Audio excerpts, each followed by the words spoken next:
जय हिंद दोस्तों। मध्य प्रदेश के करंट अफेयर में एक बार आपका फिर स्वागत है। यहाँ मैं आपके लिए आज फिर बहुत ही महत्वपूर्ण फैक्ट लेके आया हूँ जो आपके सभी एग्जाम में काम आने वाले हैं।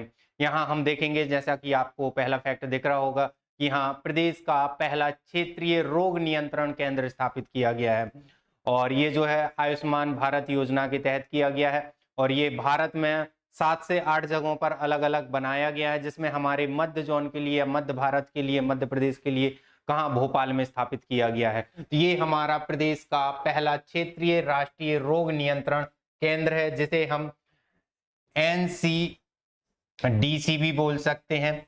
NCDC national control disease centre, national control disease centre ये कहाँ स्थापित किया जाएगा? ये हमारे मध्य प्रदेश के भोपाल में स्थापित किया जाएगा। और ये किस योजना के तहत किया जा रहा है? ये आयुष्मान कार्ड योजना के तहत किया जा रहा है, जिससे आपके भारत के लगभग 10 करोड़ परिवार के लोगों को फायदा मिलने वाला है। यहाँ आप देखेंगे 10 करोड़ परिवार लोगों को जो है 5 लाख रुपए एक व्यक्ति को इस योजना के तहत चिकित्सक सुविधा देने वाला है ये सरकार। तो ये हमारा प्रदेश का पहला क्षेत्रीय रोग नियंत्रण केंद्र कहाँ स्थापित किया गया है? ये भोपाल में स्थापित किया गया है। उसके अलावा जो हमारे भारत में कहाँ कहाँ किए गए हैं, तो गुवाहाटी जो कि आपके असम में है, देहरादून उत्तराखंड में है, दूसरा तीसरा आप देखेंगे अहमदाबाद जो कि आपके गुजरात में है, और बेंगलुरु जो कि आपके कर्नाटक में है, और पांचवा हमारे यहाँ भोपाल में। तो अभी ये शुरुआती चरण में ये 5 जगह, जिसमें से मध्य प्रदेश के कहाँ भोपाल में स्थापित किया जा रहा है, तो इसको याद रखना। ये है प्रदेश का पहला क्षेत्रीय रोग नियंत्रण केंद्र। फिर जबलपुर को चौथी बार जो है, फोर्थ टाइम ओएफडी, ठीक है, जबलपुर को ओडीएफ, ये याद रखना, ओडीएफ डबल प्लस। तो जबलपुर को चौथी बार ओडीएफ डबल प्लस का दर्जा दिया गया है। अब ये ओडीएफ क्या है, तो इसको आपको देखना है, ओपन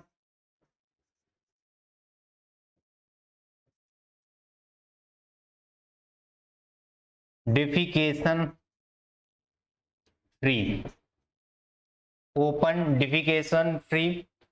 तो ये जो है आपका इंग्लिश है, ओडीएफ का full form open defecation free, जिसे हम हिंदी में बोलते हैं खुले में शौच मुक्त। तो ये जबलपुर नगर निगम ने इस बार चौथी बार जो है ओडीएफ डबल प्लस का दर्जा दिया है। तो ये बहुत बड़ा अचीवमेंट है, खुले में शौच मुक्त का दर्जा दिया गया है। और कितनी बार दिया गया है जबलपुर नगर निगम को? चौथी बार दिया है, 2019, 20, 21, 22। तो ये पिछले 3 साल से लगातार मिलता रहा है और इस बार चौथी बार मिला हुआ है। ओडीएफ ओपन डिफिकेशन फ्री, खुले में शौच मुक्त घोषित किया गया है। किसको? जबलपुर को, जबलपुर नगर निगम के द्वारा ये सर्टिफिकेट दिया गया है। उसके बाद केंद्र सरकार की नशा मुक्ति अभियान में मध्य प्रदेश के कितने जिलों को शामिल किया गया है? तो मध्य प्रदेश के 15 जिलों को शामिल किया गया है। केंद्र सरकार के द्वारा एक बहुत ही महत्वपूर्ण अभियान चलाया जा रहा है, नशा मुक्ति। नशा मुक्ति अभियान की शुरुआत हमारे प्रधानमंत्री नरेंद्र मोदी जी ने की थी। कब की थी? 15 अगस्त 2020 को। 15 अगस्त 2020 में जो ये प्रथम चरण का फर्स्ट स्टेज का शुरू किया गया था, जो 2021 तक चला था, और जिसमें आपके शुरुआती दौर में ही लगभग 272 जिले, और ये हमारे देश के कितने 32 राज्यों से, जिसमें आपके राज्य प्लस केंद्र शासित प्लस यूटीज है ना, यूनियन टेरिटरी। तो ये हमारे 32 जो है राज्य और केंद्र शासित मिला के 32 राज्यों में, और 32 राज्यों के कितने जिले में? 272 जिलों में ये अभियान चलाया गया था। और इस बार हमारे मध्य प्रदेश के कितने जिले शामिल किए गए हैं? 15 जिले शामिल किए गए हैं। और ये नशा मुक्ति अभियान 2.0 है, सेकंड स्टेज का है। पहला स्टेज का 2020 में शुरू किया गया था, दूसरी स्टेज का ये अभी 2022 में शुरू किया गया है, जिसमें 272 जिलों को शामिल किया गया है। और जिसमें देश में आपकी नशीली दवाएं, जो नशे के एडिक्ट हैं, जो हमारे यूथ हैं, जो गुटखा, शराब, बीड़ी, ऐसे बहुत सारे मादक पदार्थ हैं जो आपकी नशे की कैटेगरी में आते हैं, उनकी जकड़ में है, तो उनसे निकालना, उनको जागरूक करना, इस प्रकार का इसमें अभियान चलाया जाएगा, जो कि बहुत ही अच्छा है। तो इसको याद रखना है केंद्र सरकार के द्वारा नशा मुक्ति अभियान में मध्य प्रदेश के कितने जिले शामिल किए गए हैं? 15 जिले शामिल किए गए हैं। फिर इंदौर में उज्जवल भारत उज्जवल भविष्य उत्सव का आयोजन किया गया है। उज्जवल भारत उज्जवल भविष्य, ये जो है हमारे बिजली विभाग के द्वारा उत्सव मनाया गया है, जिसमें आप देखेंगे पूरे भारत में जो है हर एक गांव-गांव तक बिजली पहुंचाई गई है। उसी के लिए इंदौर में ये मनाया गया है। और आज़ादी के समय 75वां अमृत महोत्सव था, तो उसी के दौरान ये प्रोग्राम किया गया है। कहाँ किया गया है? इंदौर में। कब किया गया है? जुलाई महीने के समय। तो ये आपको याद रखना, उज्जवल भारत उज्जवल भविष्य हमारे मध्य प्रदेश के कहाँ? इंदौर में। ठीक है, तो इंदौर की जो सांवेर जनपद है वहां पर किया गया है। तो ये यदि पर्टिकुलर प्लेस पूछने लगे कि उज्जवल भारत उज्जवल भविष्य का प्रोग्राम कहाँ या उत्सव कहाँ मनाया गया, तो इंदौर के सांवेर जनपद में मनाया गया है। तो ये जो है बिजली विभाग के द्वारा मनाया गया है, ये भी आपको याद रखना है। अहेल्प कार्यक्रम, अहेल्प प्रोग्राम, तो ये जो है अहेल्प प्रोग्राम जो केंद्रीय ग्रामीण विकास मंत्रालय और पशुपालन डेयरी विभाग के द्वारा जो है ये प्रोग्राम चलाया गया है। अहेल्प, ये जो है आप देखेंगे पशु सखी प्रशिक्षण कार्यक्रम के द्वारा या दौरान चलाया गया। पशु सखी प्रशिक्षण आपने सुना होगा। ये जो है हमारे यहाँ पशुपालन और मत्स्य पालन डेयरी मंत्रालय है, उसके द्वारा ये प्रोग्राम चलाया गया है। आ हेल्प, अब आ हेल्प आप यहाँ देख पाएंगे, इसका एक फुल फॉर्म है आ हेल्प। यहाँ पर लिखा हुआ है accredited agent for health and extension of livestock production. तो ए से आप देखेंगे, ए फॉर क्या हो जाएगा आपका? एक्रीक्रेडिट, फिर agent, H for help, L for जो है लाइव स्टॉक और पी फॉर प्रोडक्शन। तो ऐसे करके ये जो है आपका शॉर्ट फॉर्म बनाया गया है और इसका नाम क्या रखा गया? आ हेल्प। तो ये आ हेल्प जो पशु सखी प्रशिक्षण प्रोग्राम है उसके द्वारा ये अभियान चलाया जा रहा है, ये प्रोग्राम चलाया जा रहा है, जिसमें पशुओं के लिए बीमा और ऐसे बहुत सारे प्रोग्राम चलाए जाएंगे, बहुत सारे इसमें अवेयरनेस फैलाई जा रही है। तो इसको आपको याद रखना है। जैसा कि आपने देखा होगा अभी हाल ही में पशुओं के भी आधार कार्ड बनाए गए हैं, आधार आईडी जनरेट की गई है, पशुओं को भी टैग किया गया है। नगर निगम के द्वारा पशुओं की जनगणना की गई है और उनके कान में टैग पहनाया गया, उनको आधार नंबर, उनको पहचान दिया गया है। तो ऐसा करने वाला भी मध्य प्रदेश पहला राज्य है। तो ये सारे फैक्ट आपको याद रखना है। फिर भोपाल में युवा महापंचायत का आयोजन किया गया है। भोपाल में युवा महापंचायत, अब ये कब किया गया है? जो हमारे चंद्रशेखर आजाद जी हैं उनकी 116वीं जयंती पर, चंद्रशेखर आजाद जी की 116वीं जयंती पर और भोपाल के रविंद्र भवन में 23 और 24 जुलाई को ये प्रोग्राम आयोजित किया गया है। कब किया गया है? 23 से 24 जुलाई तक ये प्रोग्राम चला है। किसकी जयंती पर? चंद्रशेखर आजाद, जिनका जन्म हमारे मध्य प्रदेश के अलीराजपुर, वर्तमान अलीराजपुर जो है ना, वहां पर हुआ है। और इनने बहुत लंबा समय हमारे मध्य प्रदेश में बिताया है। और जब ये 1924 में इनने जो है उत्तर भारत के लिए क्रांतिकारी संगठन का जो है दल बनाया था और उसकी पहली एक्टिविटी थी काकोरी कांड, जिसमें राम प्रसाद बिस्मिल जी को शहीद किया गया था, फांसी की सजा दी गई थी। उसके बाद ये अंडरग्राउंड हो गए थे और लगभग 1.5 से 2 साल तक ये हमारे मध्य प्रदेश के टीकमगढ़ जिले क्षेत्र में रहे, जिसमें बोला जाता है कि दिन में ये ब्रह्मचारी के रूप में हरिशंकर ब्रह्मचारी के नाम से रहते थे, दिन में कथा वाचन करते थे और रात में जो है क्रांतिकारी गतिविधियां एक्टिविटी संचालित करते थे। और वहीं उसी के पास में आपका प्रयागराज है, वहां अल्फ्रेड पार्क में जो है ये शहीद हुए थे। अंग्रेजों से मुठभेड़ हो गई थी, ये अपने कुछ दोस्तों से मिलने गए थे, अंग्रेजों को किसी ने मुखबरी कर दी, पता चली और अंग्रेज आए तो अंतिम गोली बची थी जिसमें इन्हें अपने आप को शहीद कर लिया। तो ये है हमारे चंद्रशेखर आजाद जी, जिनका जन्म कहाँ हुआ है?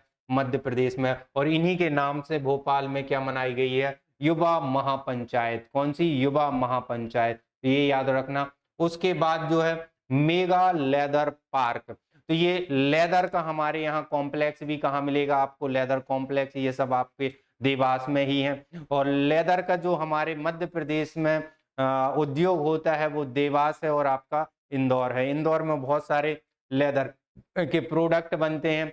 लेदर में आपने देखा होगा लेदर के खिलौने, जो कि मध्य प्रदेश को जीआई टैग दिया गया है, लेदर टॉयज, जिसमें आपके इंदौर जिले को मिला है। तो यहाँ लेदर का सबसे ज्यादा उद्योग होता है। जैसा आप देश में देखेंगे तो देश में आपका आगरा और कानपुर ये दो शहर हैं जहाँ सबसे ज्यादा चमड़े का उद्योग होता है।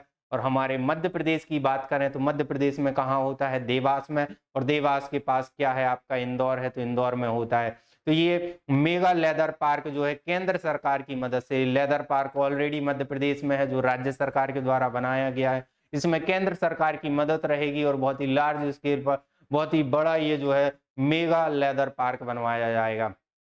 आपको पता होगा लेदर रिसर्च सेंटर कहाँ है, तो हमारे देश का लेदर रिसर्च सेंटर चेन्नई में स्थापित है। और ये यहाँ पर क्या है आपका मेगा लेदर पार्क बनेगा। तो ये याद रखना, मध्य प्रदेश में कहाँ, देवास में। आप रिलेट भी कर सकते हैं कि जब भी आप देवों के पास जाते हो तो लेदर को हटाना पड़ता है, बेल्ट पर्स जो भी आप ले जाते हो उनको मंदिर वाले, मंदिर संस्था वाले क्या करते हैं, हटवा देते हैं। तो वैसे आप रिलेट भी कर सकते हो।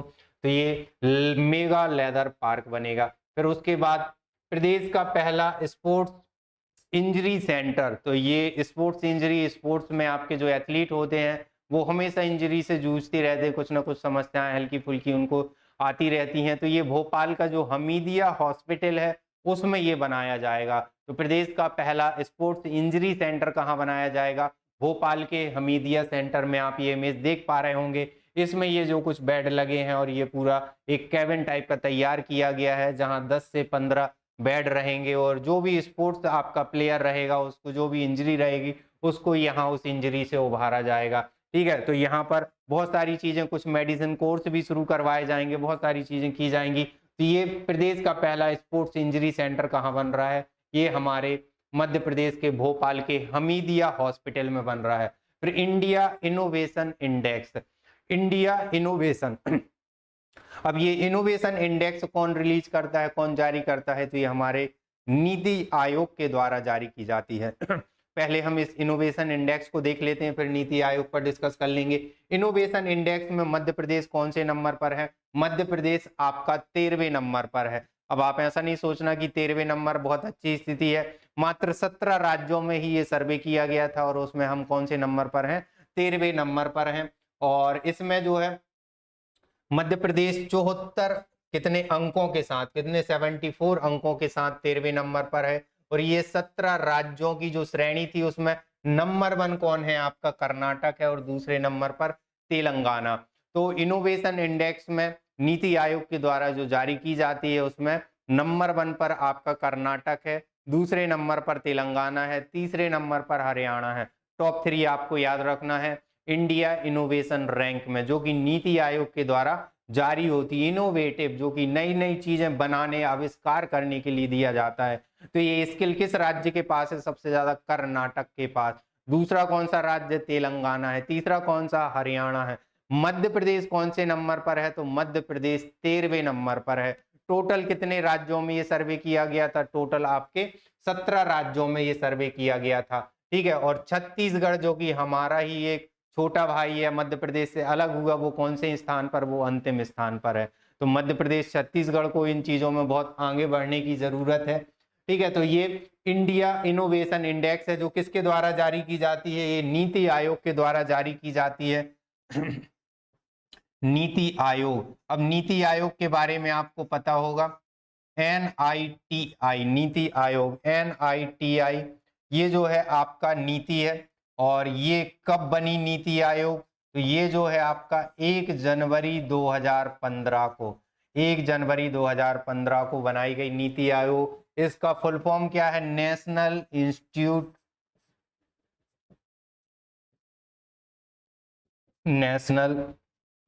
Institution for transforming India, transforming India, ये इसका फुल फॉर्म है। 15 अगस्त 2014 को मोदी जी ने योजना आयोग को खत्म करने का निर्णय लिया था, अनाउंसमेंट की थी। और 1 जनवरी 2015 से हमारा नीति आयोग आया है। नीति आयोग के अध्यक्ष हमेशा कौन होते हैं, PM होते हैं। उपाध्यक्ष जो है बनाए जाते हैं, तो पहले उपाध्यक्ष अरविंद पनगड़िया थे, वर्तमान में आप देखेंगे तो बैरी सुमन करके हैं नीति आयोग के उपाध्यक्ष। और CEO कौन है? सुब्रमण्यम। तो BR सुब्रमण्यम है। सुब्रमण्यम आप नाम याद रखें।